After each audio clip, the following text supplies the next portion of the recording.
When I was a boy, imperial walls and towers used to make me feel so safe. I've been playing this game for about 15 seconds. So Bethesda in characteristic grace and glory opens its fucking VR game, moving you perpendicular to the way you're facing without you being able to control it. If there was a Bible on things not to do in VR games, top of the list written in Nazim's fucking blood would be moving the character player without them having any control. Do you get to the Cloud District very often? Oh, what am I saying? Of course you don't. I take it all back, 10 out of 10, best game. So of course they left in this absolute mindfuck as well. No, no, no, no, merciful God in heaven. Sorry, did I mention Bethesda gave me this game for free as a review copy? I mean, did they not watch any of my fucking videos? I have to say I was very excited to do this video. It means I get to include a lot of really beautiful shots of nice countryside and cool areas as I talk about the game, and that catapults us directly into the point of this video. 50 seconds in and I'm already there. It's almost as if I haven't got anything else to talk about. They're untwisted, run! Khajiit is ready for any troublemakers. Fallout 4 VR may be fun time shooty things game, but it's not really that pleasant to hang out in. Sometimes it does look quite nice, but the bulk of the game of blown up city is not the most inspiring of places to spend your time. Granted, it's supposed to look like shit, but that doesn't really change things. If I wanted to hang out in a crappy house, I'd just come round to yours for dinner. Skyrim is the total opposite of this, in that every location is just so fucking stunning. I've always had a bit of a pet peeve about the mossy areas, as the lack of landscape here reveals the game's ghastly draw distance, but beyond this, it's honestly a bit of a dream. But can we go deeper? I'm talking about mods.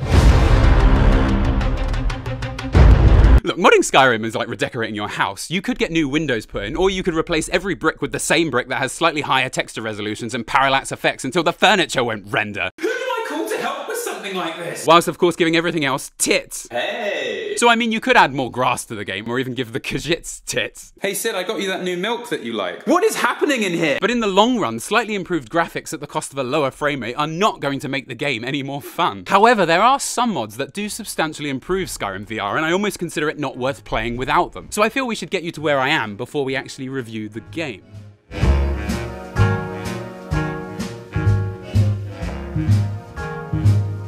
Honestly, the characters in Fallout 4 and Skyrim look like Bethesda hired fucking Leatherface to design their skins. I mean, look at this guy. Oh, that's better. I mean, this mod takes 5 seconds to install, has little to no impact on performance, and I honestly consider the game practically worthless without it. Why is it up to me to fix this? It's 2018 and I didn't pay $60 to do this myself. I mean, I didn't pay anything because I got the game for free. Fuck! You know that it would be untrue. You know that I would be a liar. These two change the entire game. They add light sources and more detailed shadows to the game, so may affect performance, but this time it's worth it. Just look how much better the game looks with them.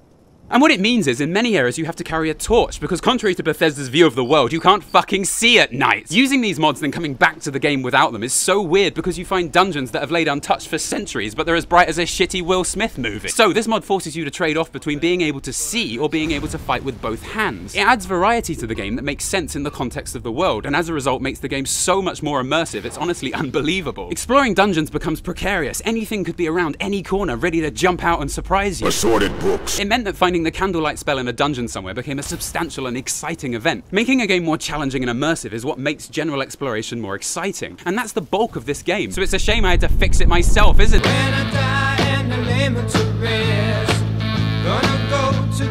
I tell you, installing the static mesh improvement mod that specifically asks you what version of the game you're playing is like appearing on an episode of fucking Jeopardy! Skyrim Special Edition, Legendary Edition, Plain Edition, Switch Edition, Watch Edition, the Audition Edition, Cheesecake Edition, but it works. It literally fucking works a treat. This mod changes so much within the game world, and it makes all the difference to giving the game a more modern feel, and it runs as smooth as butter. Now this leads me to the conclusion that, come here, closer, no closer.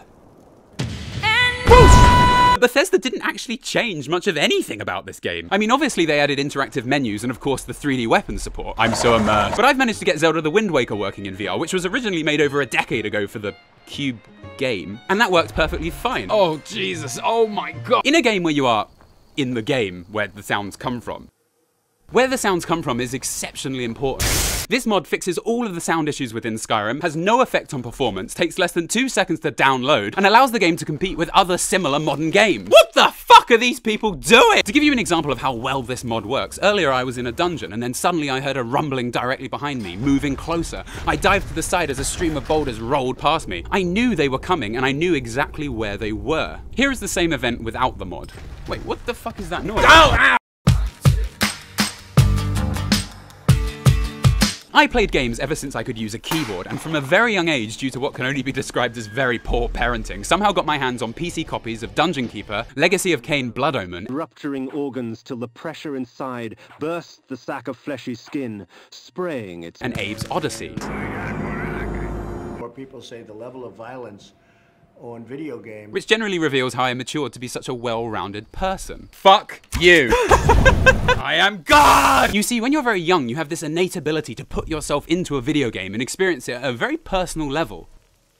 I really don't think I should be here. And as you get older, you tend to lose this a little, and it kind of gets more difficult to experience games in the same way. Most VR games are really immersive, but none have managed to properly capture the sense of wonder you get from being part of a vast, expanding world you can get lost in. Skyrim so closely emulates the style of these older games that I loved, and I have found playing it in VR immediately gives me that sense of wonder and excitement of being lost in a fantasy world. It makes me feel like a kid again, and it's fucking glorious. There is a really fun VR game called Waltz of the Wizard with a similar aesthetic, but when I tried to travel outside, I was greeted with a medieval recreation of Event Horizon. Fuck off! If you use the mods I suggested, I would say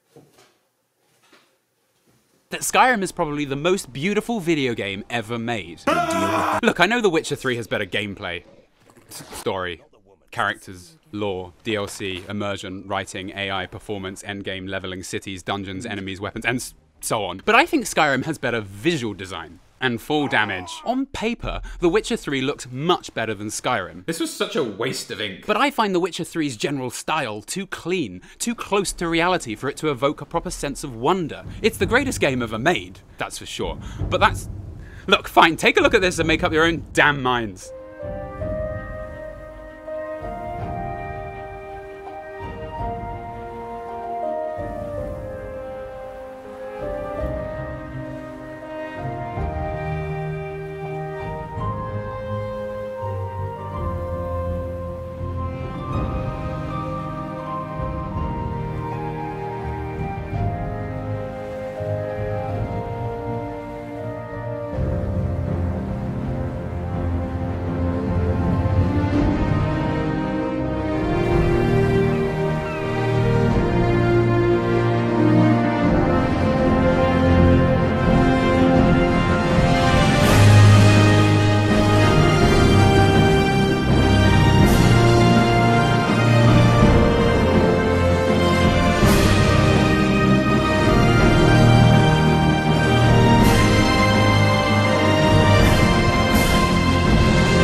The point of all that was to show you that Skyrim has much more of a fantasy feel, even though the graphics of The Witcher 3 are technically better.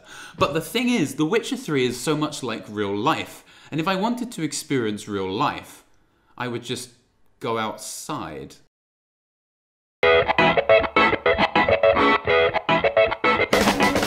So my friend Sam, he has a Vive and has never actually played Skyrim. I can only imagine what torturous experiments Todd Howard would perform to determine how this demographic of hasn't played Skyrim actually still exists today. Makes him a little less sexy now. So it occurs to me that he has the golden ticket. Finally, a huge new VR game to play based on a game that was originally really good. Because the original Skyrim's a good game, isn't it? I mean, it has to be. It has skeletons in it.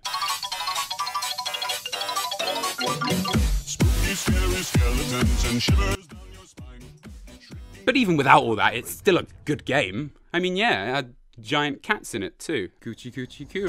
Look, I'm finally gaining followers. I can't say this game isn't great. I'll be casting them to the wind like so many cartridges of Skyrim for the fucking Switch. To put it simply, Skyrim has many of the problems Fallout 4 has, in that there are many locations that have very little notable story aspects to them, and the game world is filled with so many two-dimensional characters and stories that don't go anywhere substantial. I have no idea. I don't know. That's very odd. I have no idea what to do. Why, that doesn't make any sense at all. Now what's going on? Well, I shall be here for advice, should you need me. It's like reading Game of Thrones, but instead it's written by J.K. Rowling. Oh shit! As a result, it's more difficult to fully soak yourself in the brilliant visual and audible aesthetic of the game, because there is this slight disconnect between us and the characters we meet. But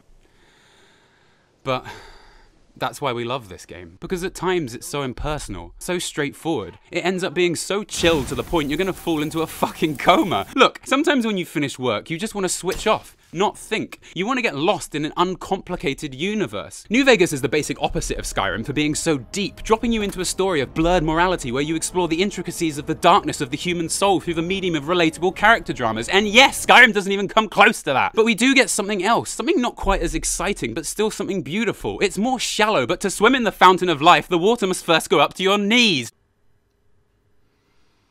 The bottom line I'm trying to make here is that Skyrim itself isn't perfect, nor is it as engaging or complex as it could be for what it is. But the original appeal I found in it for being a game you could relax and explore dungeons and enjoy the sights of this beautiful game world are only amplified and improved by it being in VR. And honestly, I can't stop playing it. I'm hungry.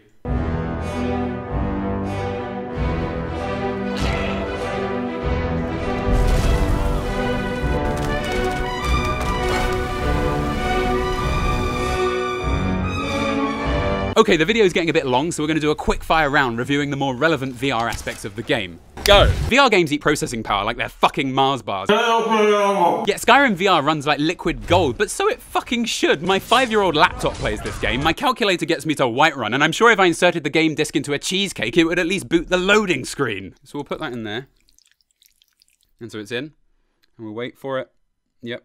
Skyrim. The sword fighting only uses basic collision detection, so melee combat has all the complexity of a wooden spoon. It's just the wave arms till the object falls down style of combat, and unlike Fallout 4, you can't remove limbs, so it's rendered entirely useless. And using swords when the infinite power of the universe is available to you is like riding your bike across London when you have a teleporter, the basic power of flight, and 3 helicopters. The magic is utterly sublime, and you can now even kill enemies either side of you at the same time because you can move your hands independently from each other, and it's the fucking best!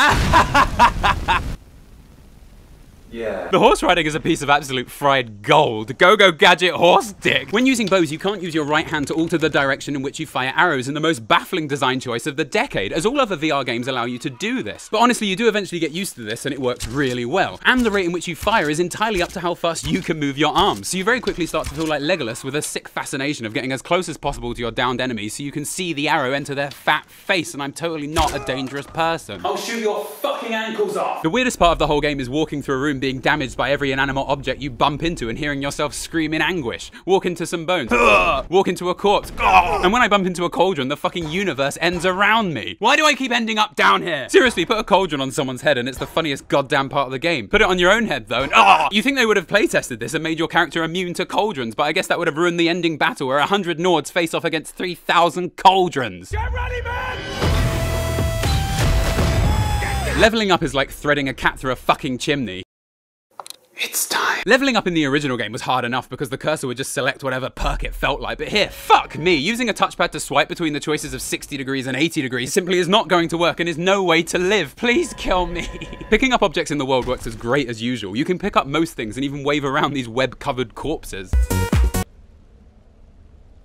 The bottom line here is that porting Skyrim into VR has improved it quite substantially overall, in most ways. If this game came out now for the first time and it was in VR with the lighting, skin, and sound mods included, I would probably be extremely happy. As I said, graphically it's aged really well.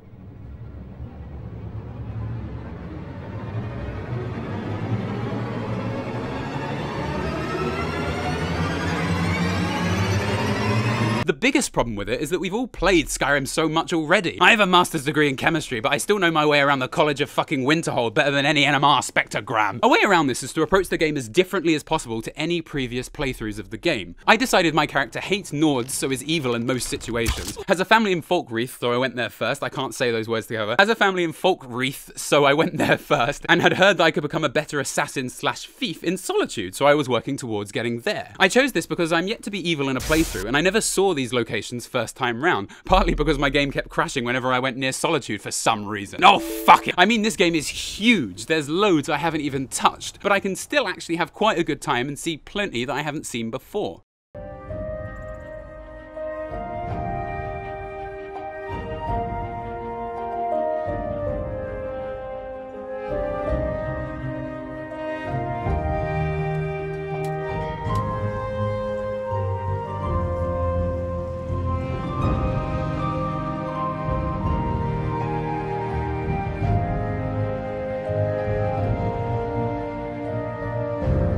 I hope you all had a good time. Thank you so much for watching. I'd like to give a huge thanks to my patrons, but especially JD the Media Jack, Austin Acock, AJ Fell, Thomas Askey, Blake Wunderlich, Joseph Cook-Williams, The Danish Guy, Loke Sundberg, Travis Appleby, Jason Winstanley, Connor Travis Hunter, Jerry the Hero, Matt Siddle, Jacob Soboleski, Jordan John, Austin Howard, George Anderson Bush, Christopher Valenz, Trent, Marche, I got your first name right this time, and David Borgias, and Jordan John Poitrowski. Some extra people have donated after I did the first recording, so here I am doing a second recording for you guys. So thank you so much, Leroy Gomez, Kado Genesis, Joel Devlin, Harry Mosley, Codex Rising, Charlie Turner, and Harry Scutt. Thank you so much, guys.